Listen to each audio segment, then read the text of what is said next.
Al-IyamoyeTv Radio, Voice of the Voiceless.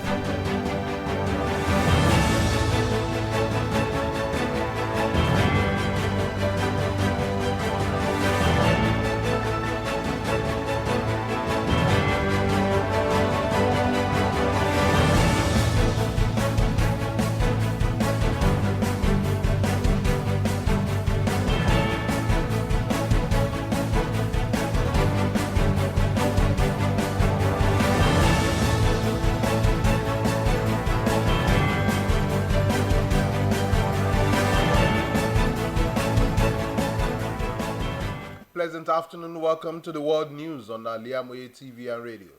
Here are the top stories. President Tinubu to attend ECOWAS summit in Guinea-Bissau. Governor Deleke nominates brother's wife. Ajibolah's former appointees, others as commissioners. Supreme Court nullifies Oluwafisayomi's money laundering conviction. Governor Makinde presents staff of office to 10 Ibadan Obas. In business, new tax expert Taiwo Yedele appointed to head Presidential Committee on Tax Reforms. On the foreign scene, Kenya police fired tear gas on opposition leader Raila Odinga's convoy during protests. And in sports, Falcon striker Asisa Toshola nominated for Socrates Awards. Details of this and more coming up shortly.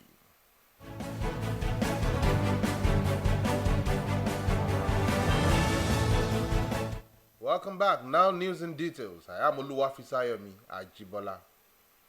President Bola Tinubu will depart Abuja this Saturday to attend the 63rd Ordinary Section of the Authorities of Head of States and Government of the Economic Community of West African States, ECOWAS, in Bissau, capital of Guinea-Bissau.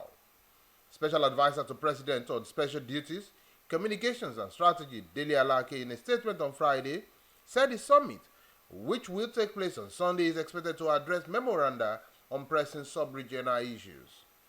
The president will be accompanied by some members of the Presidential Policy, Advisory Council, and top government officials. The summit is President Bola Tinubu's first ECOWAS official trip since he assumed office as Nigerian president on May 29. President Bola Tinubu has assured manufacturing and service sectors that his administration is committed to removing all forms of bottlenecks to enable efficiency and attract investments.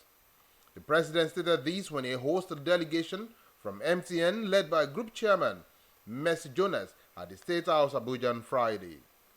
President Tinubu noted that the ongoing economic revolution would deliberately steer to capture and favor teeming youth in the country.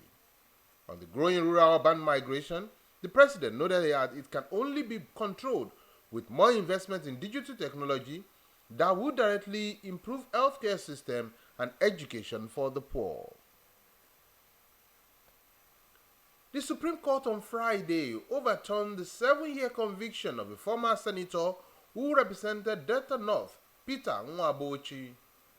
In the judgment delivered by 5 judges of the Apex Court, 4 of them held that Nwabochi and his 2 companies were unjustly and maliciously prosecuted by the Economic and Financial Crimes Commission, EFCC.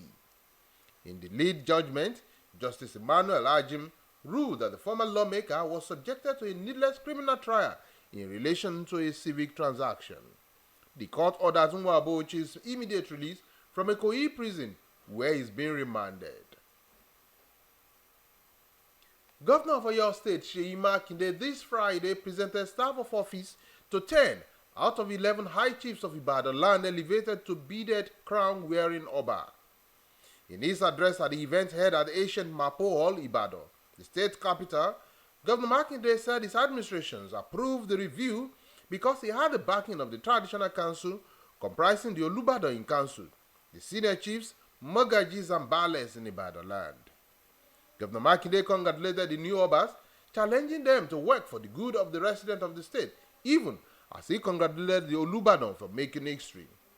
The Otu Olubadan Ibadan line, High Chief Rashidi Ladoja, who has earlier rejected the elevation, was conspicuously absent at the ceremony. The Osun State Commissioner, who served under former Governor Rauf Aregbesola, were on Friday named among the list of commissioners commissioner nominees of Governor Ademola Adeleke.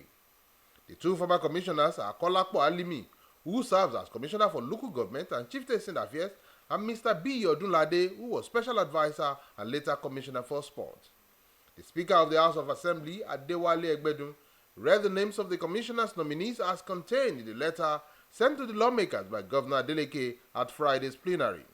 Also on the list is the widow of late Senator Isiaka Adeleke, the elder brother of the governor, Mrs. Folashade Adeleke, and the chief of staff of the former governor, Olagunsoye Oyinlola Festus Adeyemo. Meanwhile, the Assembly has constituted an ad hoc committee headed by the Deputy Speaker, Akinyode Oyewusi, to screen the nominees and send their names for confirmation. You are listening to the world news on Al-IyamoyeTv and radio. Still to come, business, foreign and sport. Do stay with us.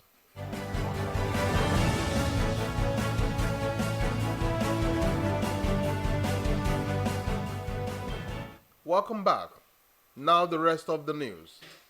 In business, President Bola Tinubu has approved the establishment of a presidential committee on fiscal policy and tax reforms. The committee will be chaired by fiscal policy partner and Africa tax lender at the PricewaterhouseCoopers, Mr. Taiwo Oyedele. Special advisor to the President on Special Duties, Communications and Strategy, Dele Alake, in a statement on Friday, said the move is in line with President Tinubu's promise to remove all barriers impeding business growth in Nigeria. The committee will comprise experts from both the private and public sector and are responsible for various aspects of tax law reforms, fiscal policy redesign, and coordination, harmonizations of tax and revenue administration. On the foreign scene, Kenyan police fired tear gas on opposition leader Raila Odinga's convoy on Friday during an anti-government protest over a cost of living crisis and a raft of controversial tax hikes. Tear gas was fired on Odinga's motorcade after he addressed a mass rally in the capital, Nairobi. Police took similar action to break up protests in the Indian Ocean port city of Mombasa and Kisumu, an opposition stronghold on Lake Victoria in western Kenya. At the rally, Odinga announced plans to collect 10 million signatures in a bid to remove his arch-rival, President William Ruto, from office. And lastly, in sports, Super Falcons striker Asisa Oshoala has been nominated for the 2023 Socrates Award. The France football magazine, organizers of Ballon d'Or, announced the 5 nominees for the prize, named after Socrates, the Brazilian football legend, on Friday. The 28-year-old woman African Player of the Year has been put up for the award, which was introduced last year to reward players for their charity work outside football. Oshoala was nominated for her work through Enormous Football Academy she established in Nigeria. Other footballers shortlisted for the award are Vinicius Jr., Anthony Rudiger, Marcus Rashford, and Alex Morgan. The winner will be announced during the Ballon d'Or Gala night later in the year. That was the world news on Al-IyamoyeTv and radio. To end the news, here is a quick recap of the major headlines. President Tinubu is to attend the ECOWAS summit in Guinea-Bissau. Governor Adeleke nominate brother's wife, Aregbeshola's former appointees, others as commissioners. We also tell you that the Supreme Court has nullified Nwobochi's money laundering conviction. Governor Makinde presents staff of office to 10 Ibadan Hobas. In business news, tax expert Taiwo Oyedele appointed to head Presidential Committee on Tax Reforms. And on the foreign scene, Kenya police fired tear gas on opposition leader Raila Odinga's convoy during protest. And in sports, Super Falcons striker Asisa Oshoala nominated for Socrates Award. To get more, visit our website www.aliyamoyetvradio.com. The news was edited by Abidat Taurid. Thanks for listening. I am Ajibola Oluwafisayomi.